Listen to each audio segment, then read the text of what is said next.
For 75 years, the B'nai B'rith Girls has been a place for young women to come together. This was all made possible by a single woman, Anita M. Perlman. Anita was born on October 3, 1905, grew up in Butte, Montana, and went to Northwestern University at the age of 16. In those days, women were not expected to take on leadership roles in society. Anita felt differently. In a speech to B'nai B'rith women prior to BBG being established, she proclaimed, "Some of us are a bit impatient, but cognizant of the great need for helping develop a teenage program that would give young girls the opportunity to work together so that the world might become a much better place to live in for them and their children." This led to many chapters of young women being formed in the 1930s and early 1940s throughout the United States. However, it wasn't until 1944 that Anita Perlman convinced B'nai B'rith to establish the B'nai B'rith Girls, bringing together 212 local chapters into a coordinated national body. In April of 1944, the National Order of BBG met at the Conrad Hotel in Chicago for the first time. Thus began BBG. Over the years, BBG chapters sprouted up across North America, BBG conventions were held, and rituals were created. A movement of powerful young women was taking shape, inspired by the words we still recite today in our opening rituals. We are the B'nai B'rith Girls. Strength and dignity are our clothing. When Anita became the first female chair of the B'nai B'rith Youth Commission in 1972, it was the first time in B'nai B'rith's 128-year history that a woman was chosen to chair one of its agencies.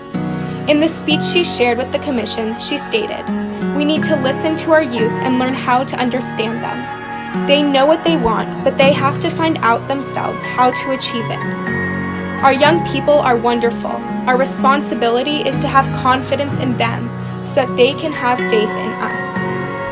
Throughout the 70s and 80s until she passed away on June 12, 1996 at the age of 90, she made it a point to continually attend BBG events, meet the BBG International Board, and visit Perlman Camp during the summer. Of course, she was famous for always wearing her shirt, "Anita Perlman is alive and well." Since 1996, that slogan has become our responsibility to ensure that the strength, fortitude, and passion of this incredible woman is alive in our deeds and action.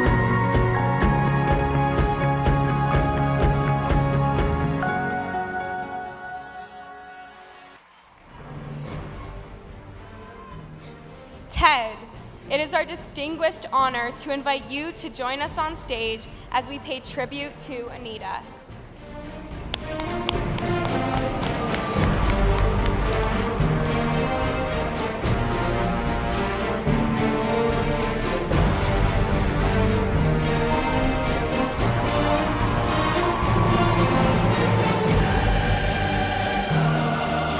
Last night, we welcomed Ted and Harriette Perlman and their family to our opening ceremony. We had the honor of learning about their generous contribution of $25 million to strengthen BBYO.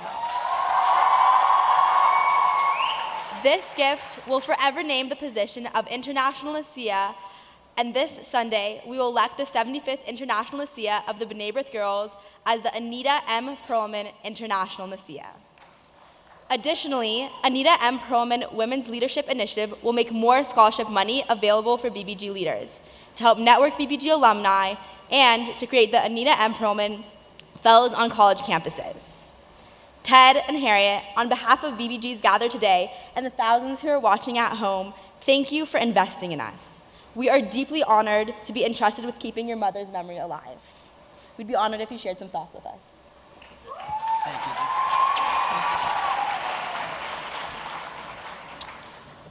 Hello, BBYO, and also honored guests. Harriette and I are honored to stand before you and talk about that woman, my mother, for whom the Anita M. Perlman Women's Leadership Initiative is so named. I fortunately had two parents who led by example. and provided me with the opportunities to grow as a person and as to succeed in business. They both truly walked the walk before they talked the talk. I was guided by the love and the caring they provided, complemented by straightforward discipline. Many lessons were learned, sometimes the hard way. Mom was the disciplinarian most times, and Dad provided the soft landing. Most importantly, when growing up, I learned some key things that formed the cornerstone of my approach to life and business. I think these are relative for everyone, young and old. 1, always deliver the promise. Trust is something you cannot buy, but must be earned. Engage people with respect, whether they be the president or the postman. Give of yourself before you ask others. Learn from your mistakes. Passion, dedication, and street smarts can overcome many obstacles. Don't try to be something you are not. Understanding your weaknesses is a great strength. And lastly, giving of one's time, as in volunteering, can be equal to and even more important than giving money. So, now back to Anita. Mom was born in Butte, Montana, that is, and she entered actually the University of Washington at the age of 16 and then transferred to Northwestern. It was there she met my dad, Lewis. Dad was from Chicago, and that's where they settled. Mom had a strong and multifaceted personality.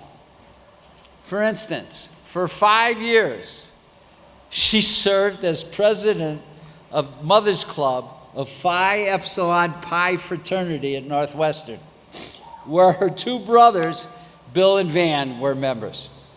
This was just the beginning. In the many years that followed, she participated in and led many charitable and service organizations. Few examples are the PTA, the Parent Teachers Association, the March of Dimes, where she started Operation Stork, the YWCA, the Women for U.S. Savings Bonds during World War II. In 1947, she actually became an honorary member of AZA. And in 1955, she became international president of B'nai B'rith Women. With the many ways in which my mother gave of her time, most important to her was her love and work for BBG.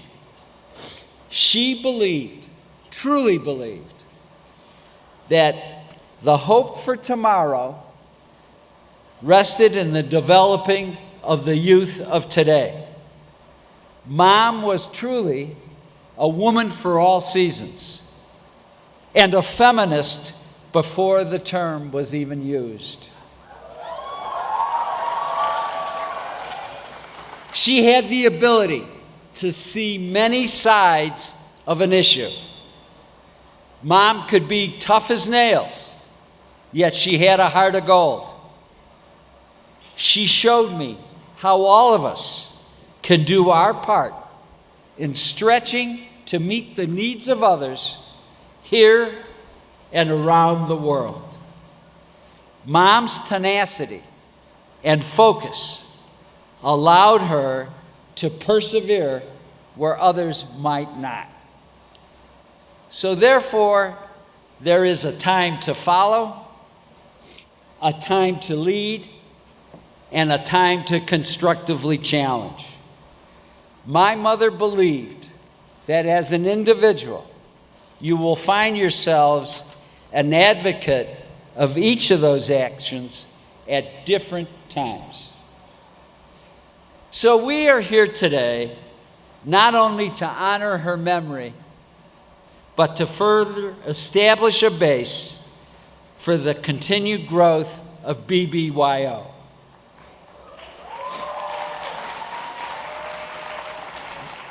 Thank you. More importantly, increase the ability to enhance the development and capabilities of its members. This fulfills one of our family's objectives, to further the continuity of the Jewish faith in the present world's difficult environment. I can think of no better way for honoring Anita Perlman's legacies. As you've seen, her thoughts and deeds live on through your development as leaders and participating citizens. Yes, Anita Perlman is alive and well. And you are the catalyst for a productive and proactive participation in enhancing the place of the Jewish community in the world of the future. So thank you for all you do and for all you will do in the community at large. Before I conclude, I'm just grateful to my entire family who's here, my wife Harriette, our children Marilyn, Ruth, Stephen, their spouses, and their children. So they're here to witness this wonderful event. Shalom, and thank you so much.